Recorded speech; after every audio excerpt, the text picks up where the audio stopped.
congratulations to the both of you on becoming the festive superstars of this year's Charmony Festival before entering the Grand Theater. I, on behalf of the organizers, extend my sincere congratulations to you, wishing you joy under their radiance.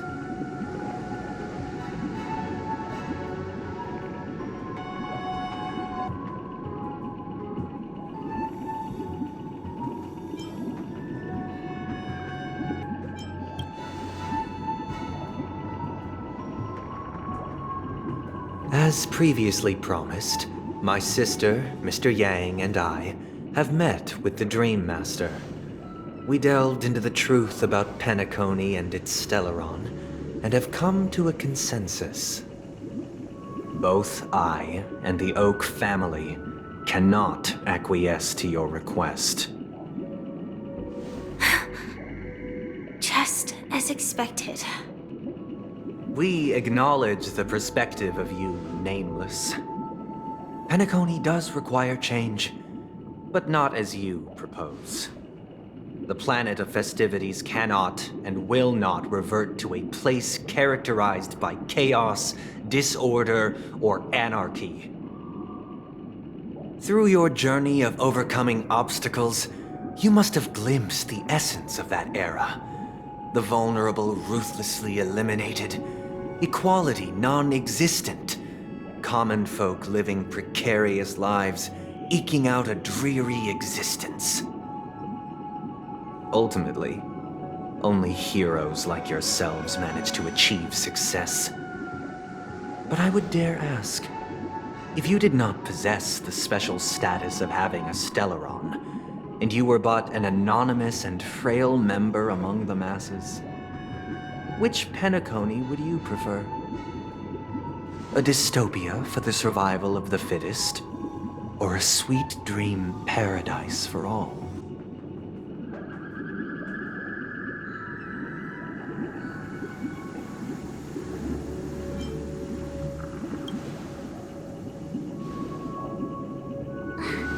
That's not the point! Don't let him mislead you!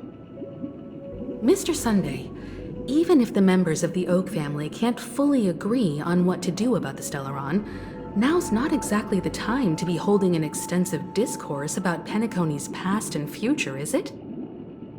The Stellaron issue concerns the life and death of everyone on Penacony. If anyone has a better suggestion, the crew is more than willing to listen. Also, it'd be best to tell us the ins and outs of that meeting. This way, we'll at least know what Welt and Miss Robin are dealing with, and the reason why they failed to make our appointment. Ah, Navigator. That is precisely my intention. With all present, let's begin by discussing the details of that meeting. Let's talk about our tribulations and choices, our ideals and beliefs, and our final course of action. The only path to take.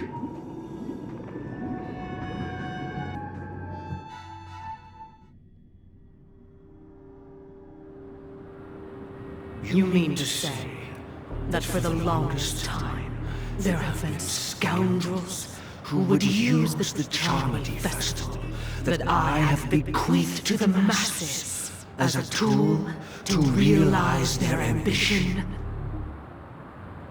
Indeed, Dream Master. Once the Charmony Festival begins, the Stellaron's powers, along with the song, will be broadcast across the entire planet of Penacony. And then everyone in their dreams will be unable to awaken. This is indeed surprising to me. The dreamscape is maintained by the collective effort of the 5 families.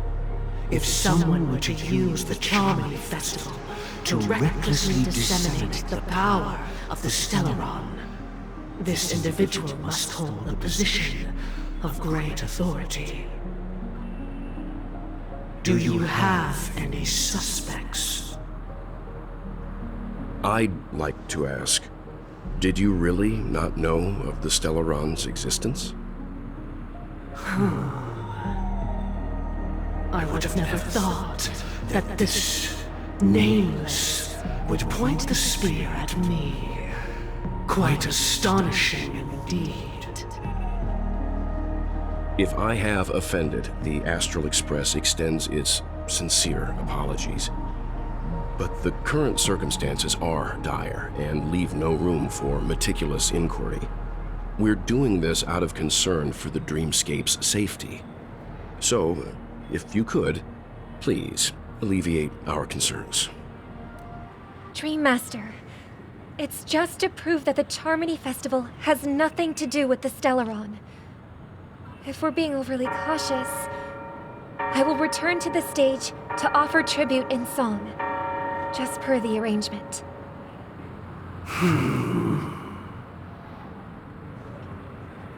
Sunday, Robin. I've watched you two grow up, and know your dispositions like the back of my hand. Both of you, right now, can surely be lauded as their most devout advocates. I already know your resolve. The magnitude of this matter is enormous, and cannot be taken lightly. Since Mr. Yang has asked with such earnestness, I will personally respond in kind.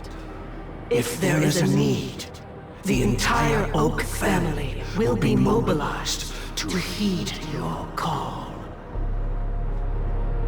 Someday, might I ask you to beseech them to cast their light unto me, and question me in their stead, so that no lies may be concealed? I will do as you command. Robin, could I entrust you to be present as a witness, to document the truth, and to proclaim my innocence, so that all slander may be utterly dispelled? I will do as you command. May thy will be carried out on earth, just as it is in the heavens. Oh, triple-faced soul, please sear his tongue and palms with a hot iron, so that he will not be able to fabricate lies and make false vows. Let us begin. There is nothing else to prepare. Understood. Question. Have you devoted your life to your god, never worshipping other gods? Naturally. Do you love your god as you do yourself, always heeding their admonishments? Naturally. Have you strayed from the path expected by your god, betraying their name? Never. Have you ever been inordinate with your asks of your god, coveting more than the foundation of the creation itself? Never. Then, a final question. Do you swear to fulfill all vows, past, present, and future?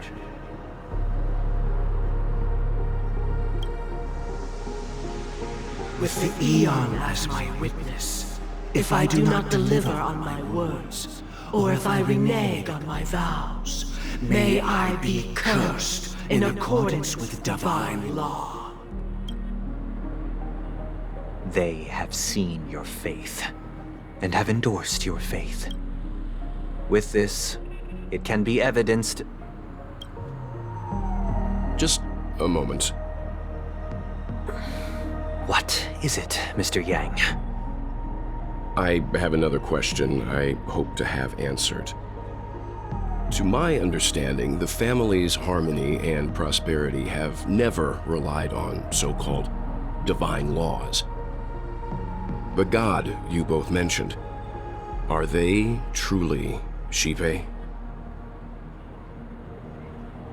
Mr. Yang should know that those belonging to the family toil together as if they were kin, embracing solidarity and unity under their light.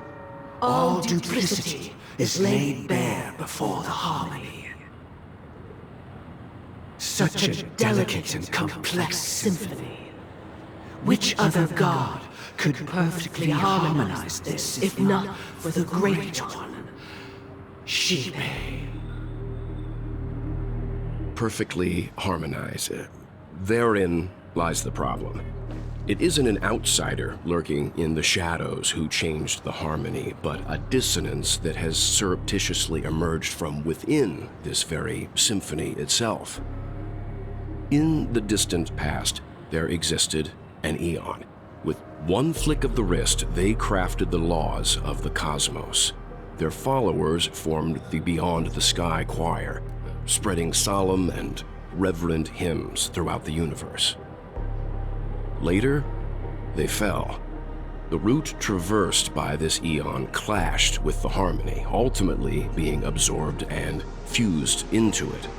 The chorus that once reverberated across worlds fell silent, and when it echoed anew, it was transformed into the hymn of harmony.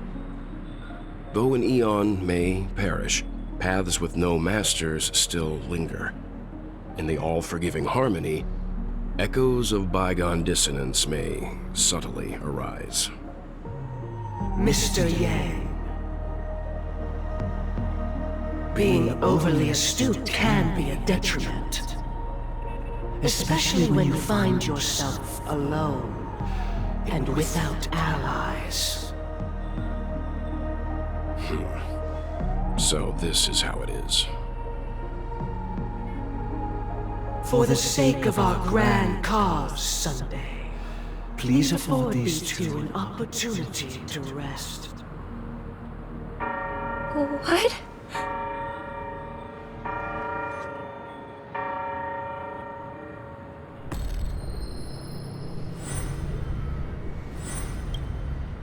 Sorry, Robin. It's just you. I did not wish for you to know this. It's a pity that things have turned out this way.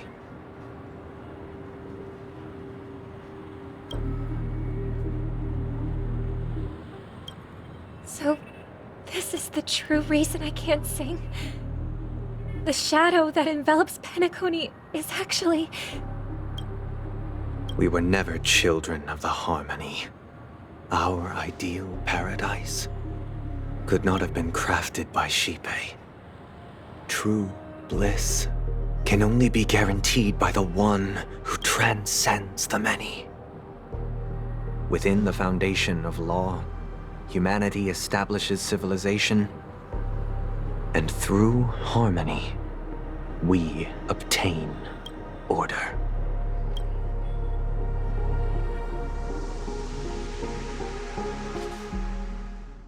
Unbelievable. To think that there would be remnants of the Order on Penacony.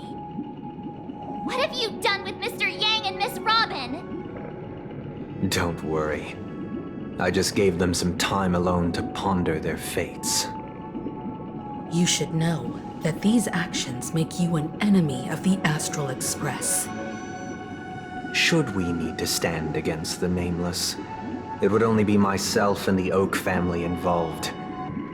But we haven't reached that point yet, have we? Your efforts for the justice of Penacony are evident to everyone, and have been widely observed.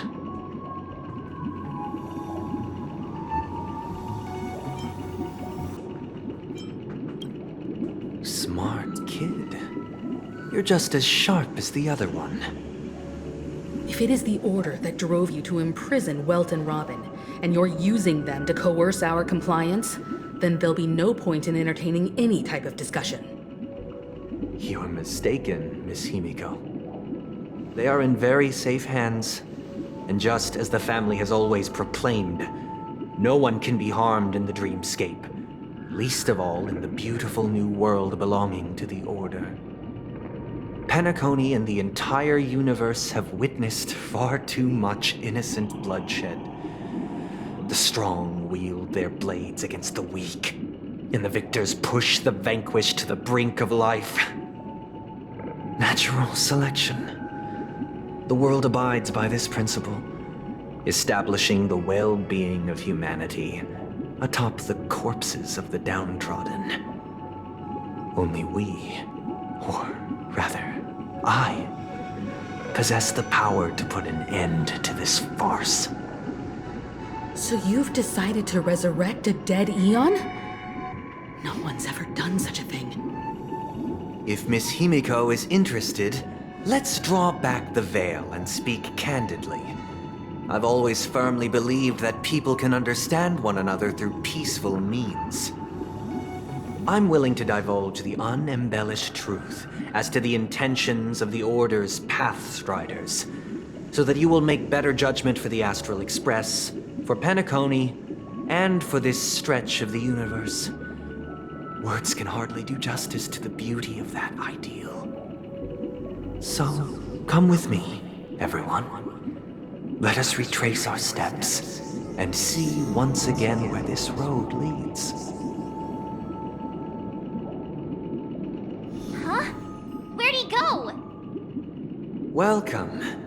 This isn't any location in Penacony's dreamscape. It's my inner world. The reason the scenery before you remains unchanged is because your consciousness has drawn on similar concepts to fill in the gaps.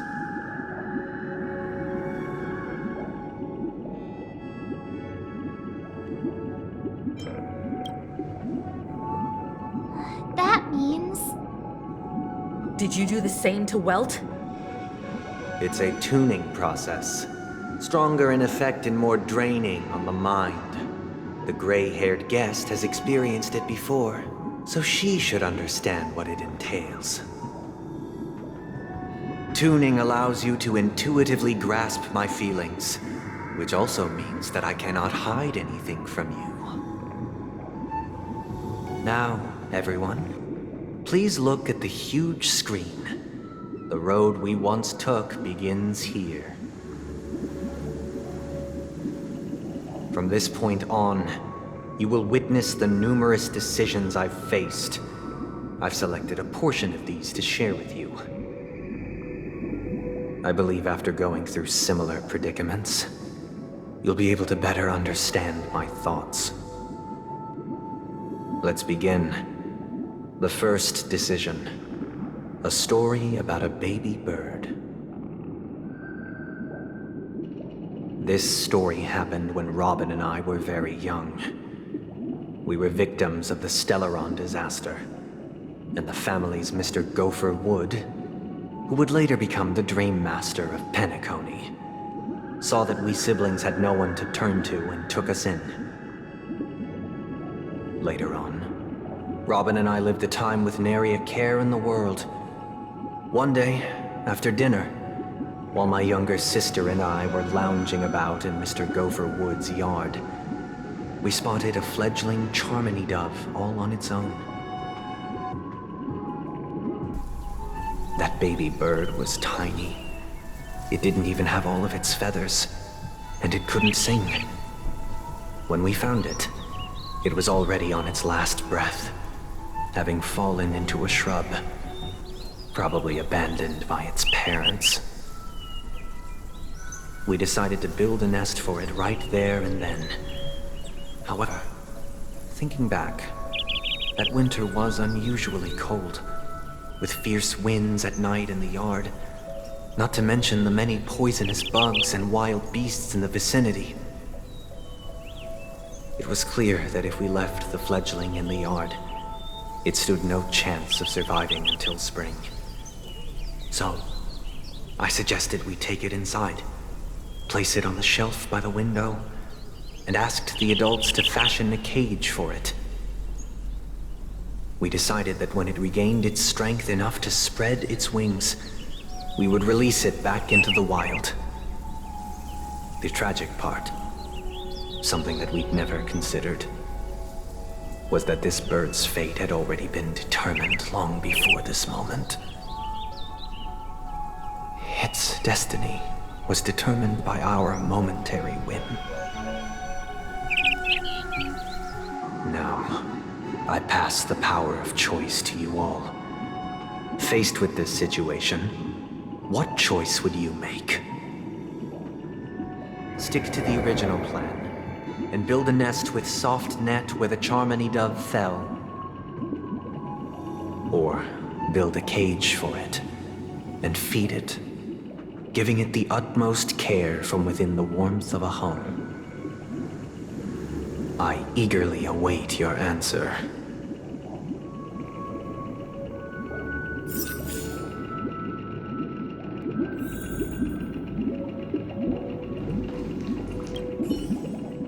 It looks like he really has no intention of imprisoning us. If it's just a quiz, I suppose it's fine to humor him. Back to the question. I would personally choose to build the little Charmony dove a cage. No special reason. I do think that a fledgling should have the right to fly into the sky. But if it can't even live to that point, then there's nothing to talk about to begin with.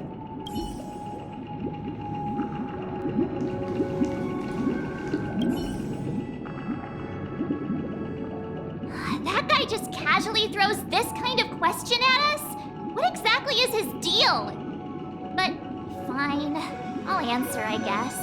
If it were me, I guess I'd choose to build a cage for the little Charmony dove. After all, leaving it there, it's bound to get hurt by wild animals or something. And that'd just be too sad.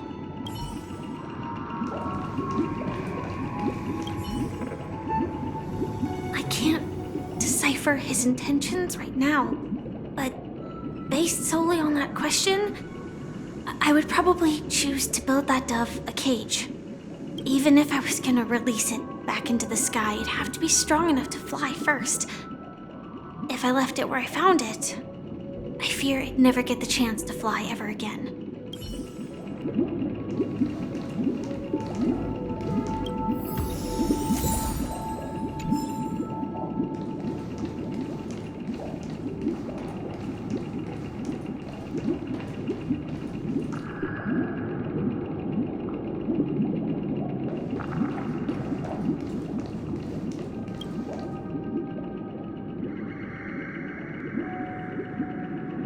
I'm happy to see that you made a choice similar to ours. If your mind is made up, let me reveal the outcome of this choice. We passionately nursed it back to health, preparing only the best food for it every day. We even preened its feathers. Later, on the day that Robin left Penacony, we opened the cage door and let it fly back into the sky. I watched it for a long while by the window, probably about 3 or so days. In those 3 long days, the little Charmony dove tried again and again to spread its wings to fly into the sky, but fell to the ground, only to keep trying. Finally, on the 137th attempt, it succeeded. But its attempt did not go perfectly. After flying unsteadily for a while, it fell to the ground, unable to grasp the direction of the air currents.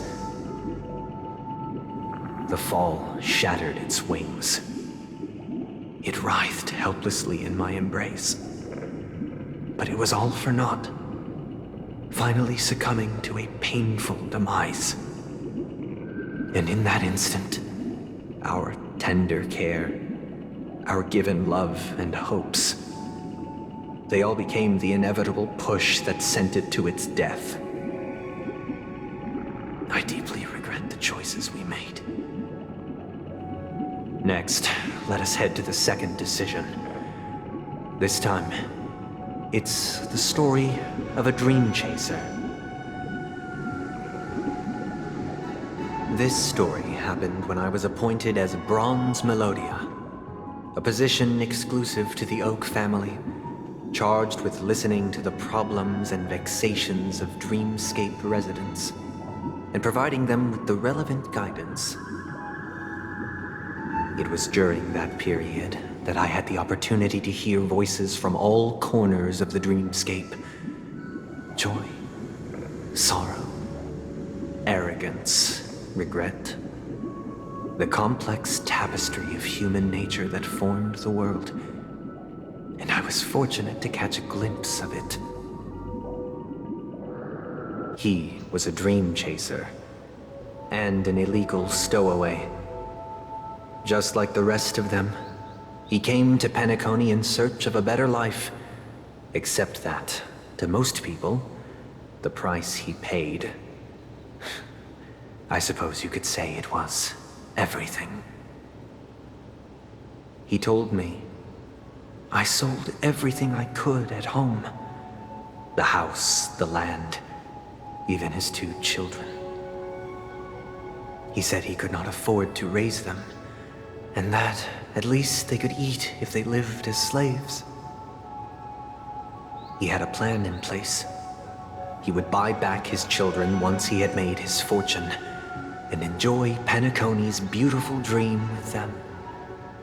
Alas, his plan to smuggle himself was somewhat clumsy, and he was sniffed out by those pig-headed hounds.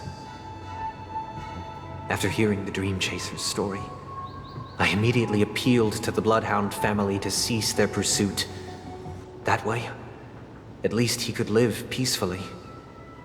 But I was still too naive to the ways of the world. I did not anticipate that what I thought was a kind gesture would later lead to dire consequences. I'll tell you the outcome soon. For now, I'd like you all to make a choice. Will you do as I did, and try to convince the Bloodhound family to stop their pursuit, so that the Dream Chaser may live peacefully and realize his wishes? Or will you remain silent, leaving him to languish while the hounds are hot on his heels, until his inevitable judgment arrives? I look forward to everyone's decisions. Who knows? Perhaps they might even alter the outcome of this tragedy.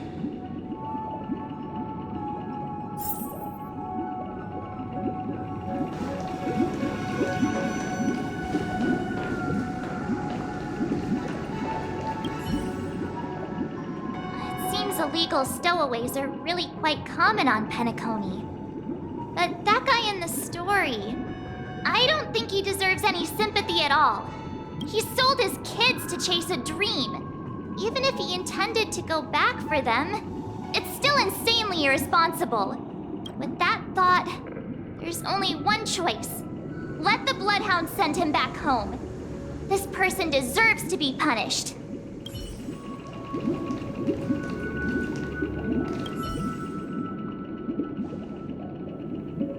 A dream chaser story. If I acted out of kindness, I would probably ask the Bloodhounds to stop their pursuit and lend him a hand. But what cruel repercussion would this choice result in? I think Sunday must have been deeply impressed by the limitations of the strong defending the weak through this incident.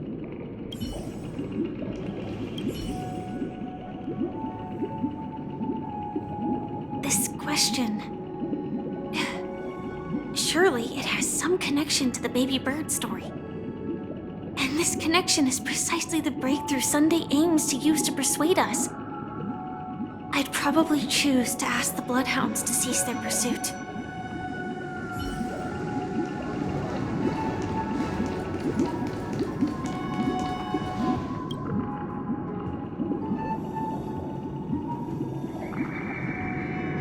It seems you, like me, are pondering whether a different choice could have led to a better outcome. Sadly, his fate would only be more tragic. Say he never gets caught. He would only die from delirium. The methods with which illegal stowaways enter dreams are unorthodox, not flawless like the hotels. Living in the dreamscape would be a mere pipe dream. should he be apprehended. Could the hounds afford to turn a blind eye? The answer is a definitive no. They couldn't bear the resulting consequences, and thus wouldn't dare extend a helping hand. As to your choice, I once again offer my heartfelt apologies. Next comes the third and final decision. And the story this time is my own. This story happened the day I was appointed the Oak family head.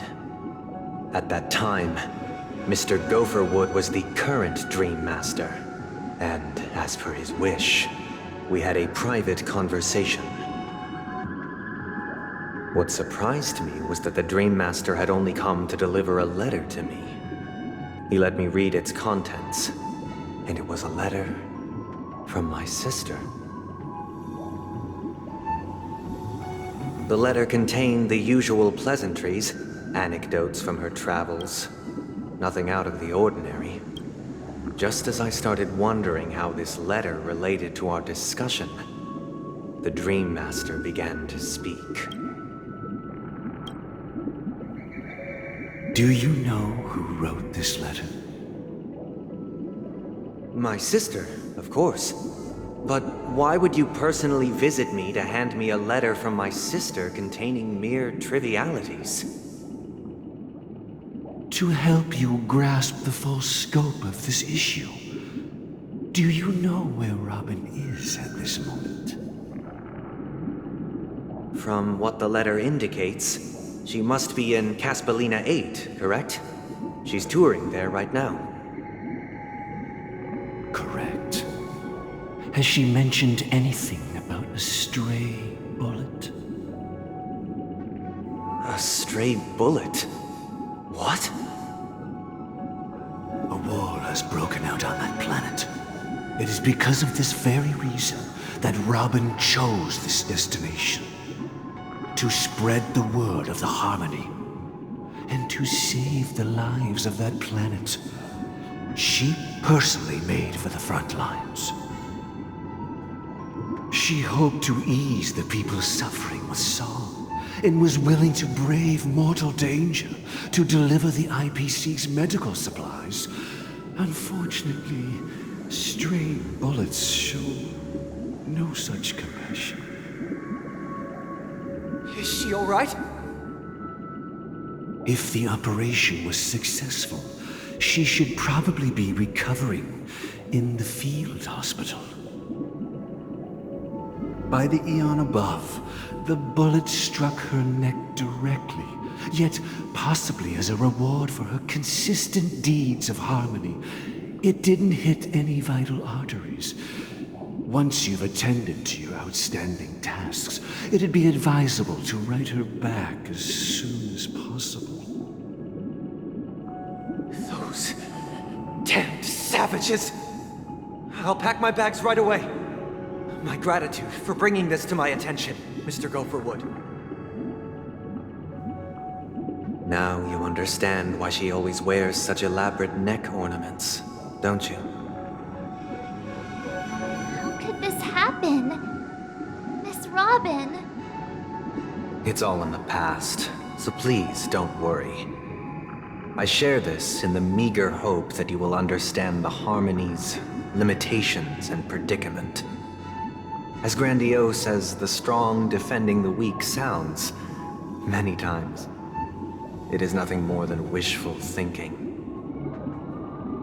Likewise, I've prepared one last question, one last choice. But rest assured, this choice will not have any grave consequences. Because this is merely a figment of imagination, a nightmare that has haunted me through countless nights. If you ever had the opportunity to make a choice like I did, would you still support Robin's journey on the path of harmony?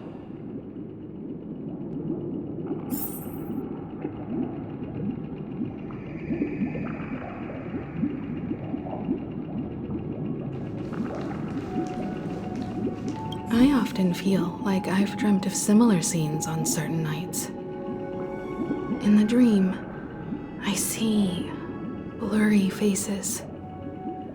I don't know who they are, but I sympathize with all of them, fighting for survival against some unfathomable force. Their confusion and fear are lucid to me, but I also remember they chose never to give up. Just like Miss Robin. If Mr. Sunday's question leaves you puzzled, you should find the answer from your own experiences with each trailblaze. Dangers and tribulations will surely follow. But would you ever back away? Would you stop March and Don Hung from reaching their next destination? I believe you have an answer of your own in your heart.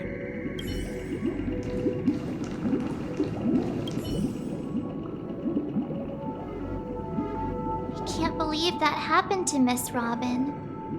The strong defending the weak is a great mantra, but if I had to pay such a price, I don't know what I'd do.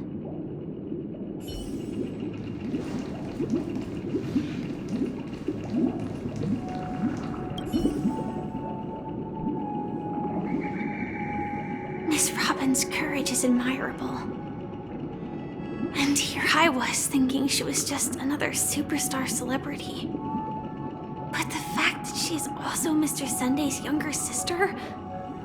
No, I doubt he'd wish harm on his own flesh and blood, no matter how grand the ambition.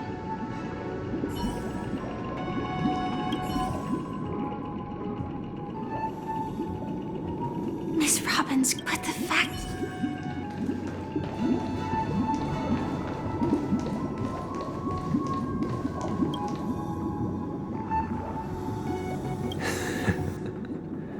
I see. I am now aware of everyone's stances. Raising these questions merely serves to illustrate one point. The plight of Penacony cannot be salvaged by the harmony. The true foundation for a sweet dream paradise can only be established through the order where the strong govern the weak. I know the suffering of being tormented, the turmoil of losing your way, how sorrow and even despair set in when matters don't work out. All of this causes me unending pain, because this is not what happiness is at all.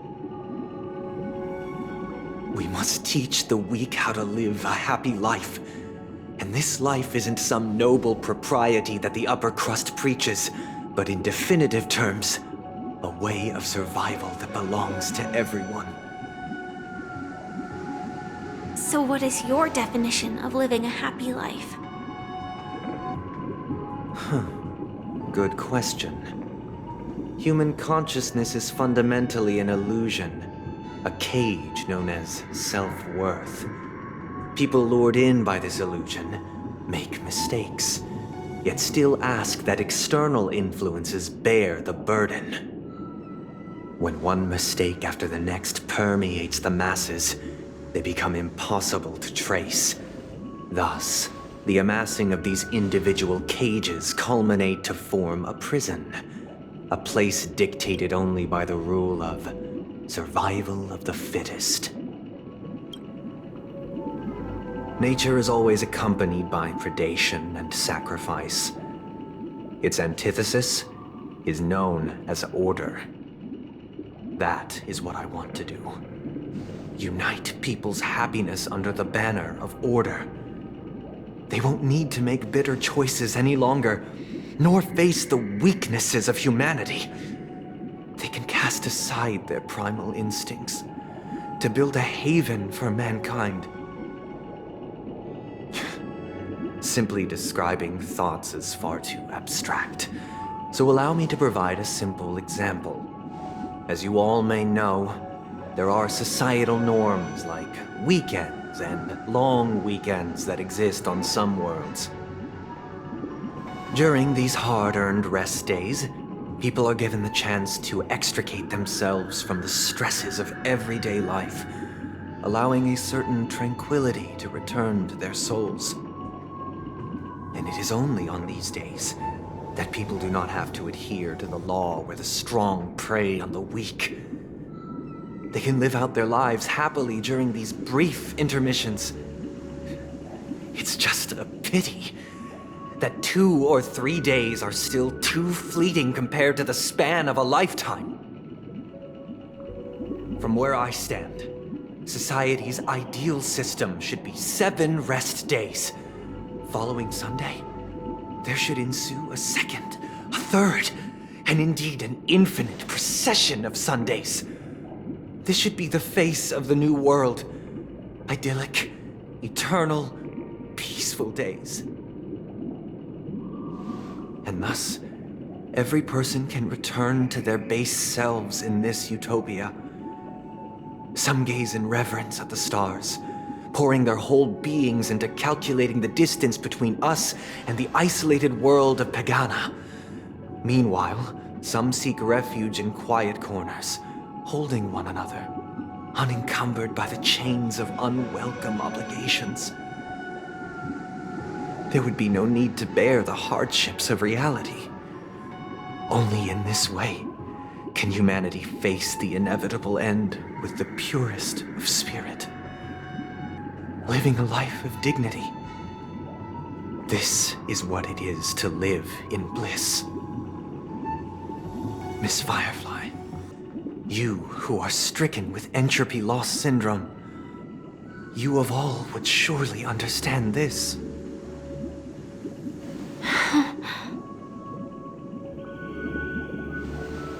It sounds like a flawless theory.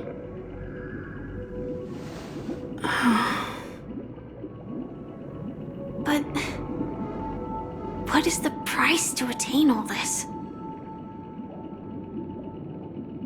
The cost is minute, merely a personal and eternal sacrifice. If this paradise is to be maintained for everyone, someone must remain trapped in solitary awakening until the end of the cosmos. Awakening. Which means that this so-called paradise is still a dream. Stepping into this paradise means forsaking reality, correct? It is not forsaking, but transcending. Flesh, blood, sorrow, weakness. If the physical is the root of spiritual suffering, it is only logical that we defeat it.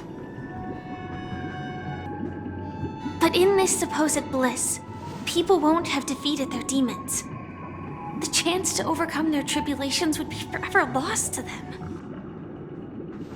In other words, it is an escape.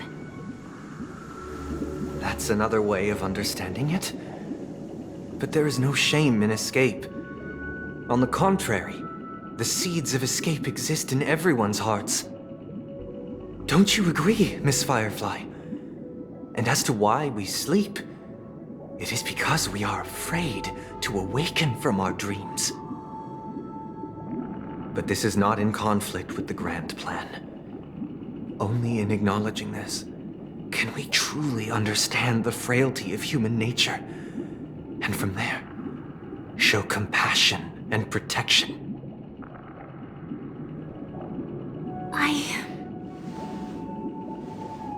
I admit that you are a born leader.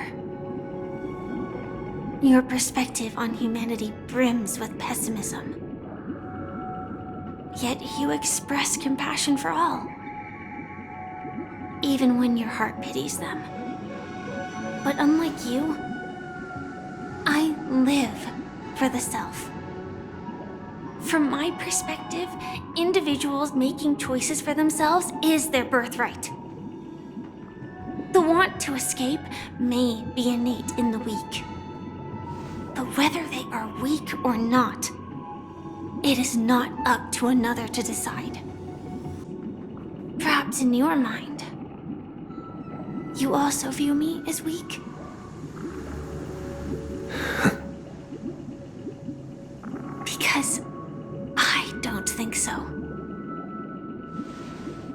Since Miss Firefly has said her piece, the Astral Express will also naturally give you our answer. We'll leave it to you. Just as Mr. McHale instructed before. Tell him our choice.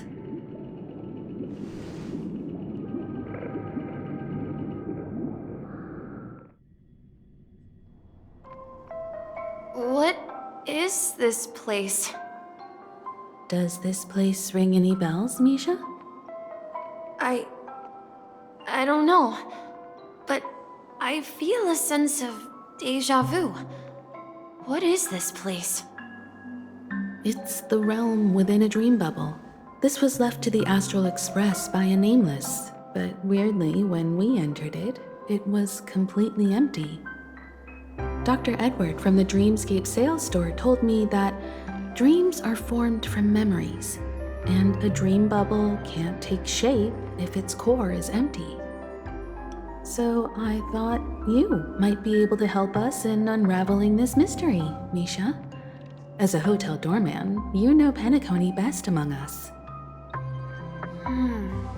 I don't know much about dream bubbles, but if you want to figure out what this mansion is, I'll do my best.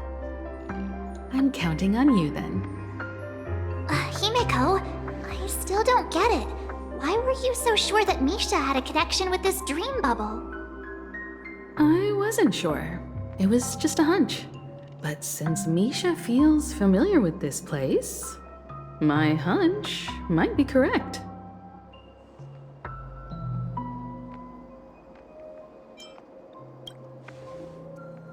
Exactly. This is where you and Firefly encountered death, which we now know as dormancy. Considering its connection to Dreamflux Reef, it's not surprising it appeared here. The question now is, who brought you here? Based on the clues we have so far, it's unlikely to be that masked fool. So identifying them is crucial to us. We're drawing closer to the truth once more. Let's give Misha some time, as I believe he'll unveil the secret of this dream bubble. All right, but there are doors all over the place. Which one should we choose? Do you have any idea, Misha? I guess... maybe this way?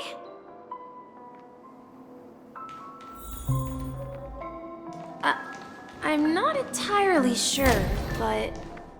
let's give it a try.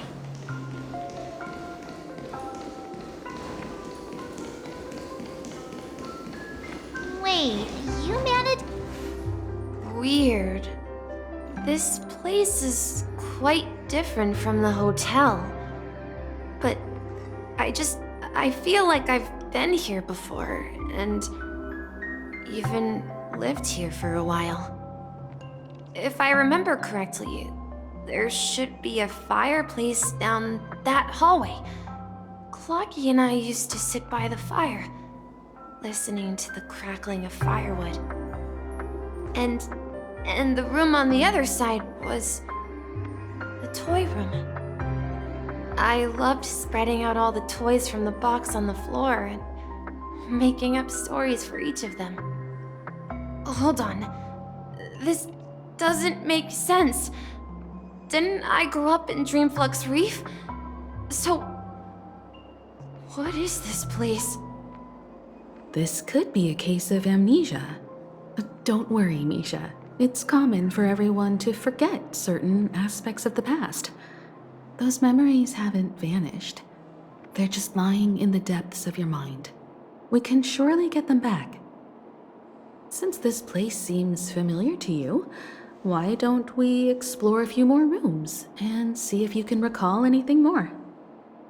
Yeah, then let's check out the rooms I just mentioned.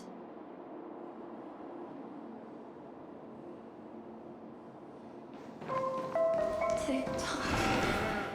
Tick-tock.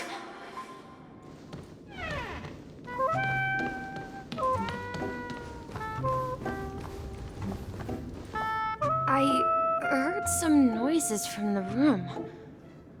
Origami bird? That's a friend of mine. You and Origami Bird are friends? Yeah. It's a member of the Compass crew, just like Clocky and Miss Mirror. And there's more than just one Origami Bird. They are a big family with lots of brothers and sisters who look the same. They follow Miss Mirror's orders and handle all sorts of jobs on the ship. They're the best sailors. Sailors? Can origami birds be sailors? Could you tell us more about the compass, Misha?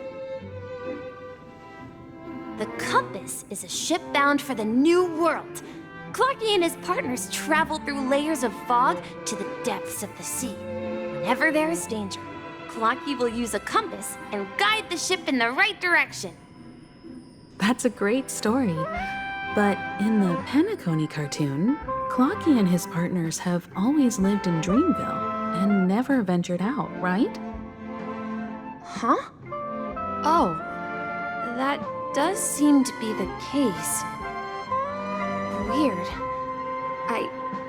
I clearly remember Clocky arrived in the New World in the end. Perhaps Clocky has a hidden past. So, where has Clocky gone? Did he leave to protect Dreamville?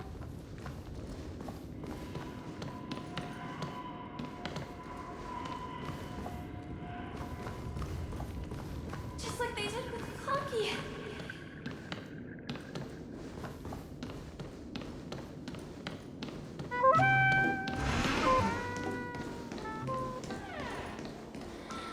Tick-tock. Tick-tock.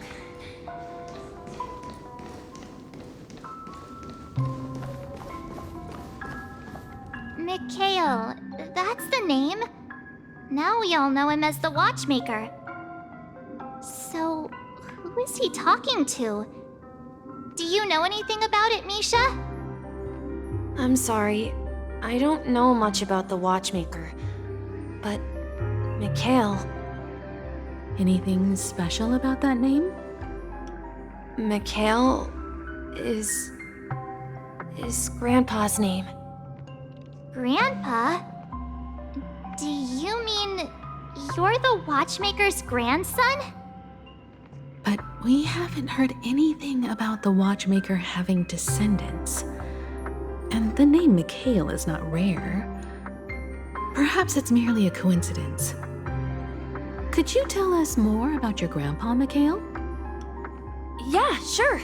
He was a seafarer who fearlessly ventured into mysterious seas and storms.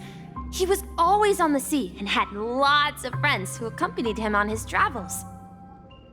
He didn't want me to call him Grandpa because that would make him sound old. He believed he was still young. The name Mikhail was given to him by his parents, Mihaly and Elise, both renowned seafarers. Every time he came back, he'd share his logbook with me and tell me about his adventures at sea. I want to become a great adventurer, just like him. It appears that the Seafarer has nothing to do with the Watchmaker. So, perhaps it's just a coincidence? So, where is your grandpa now? He went off on a new journey, and it's been quite a while since I last saw him. I think I hear the sound of water. You once mentioned there's a magnificent fountain up ahead.